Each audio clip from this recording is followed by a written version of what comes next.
Hello guys, আসসালামু আলাইকুম। সবাই কেমন আছেন? জি, আমি আজকে সদরঘাট আসছি বেড়াইতে। দেখেন কত বড় বড় লঞ্চ এই জায়গায়। সবাই দেখবেন, আমার চ্যানেলটাকে সাবস্ক্রাইব করে দিবেন। সবার জন্যই দেখার জন্য, যারা যারা না দেখছেন কোনো সময় লঞ্চ।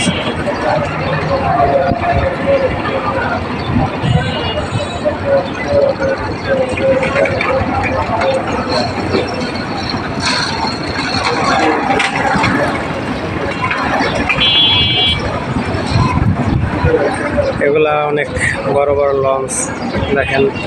আর পাশে বিল্ডিং দেখা যাচ্ছে, মনে করেন না যে এগুলো বিল্ডিং, পাশেরগুলা হচ্ছে লঞ্চ।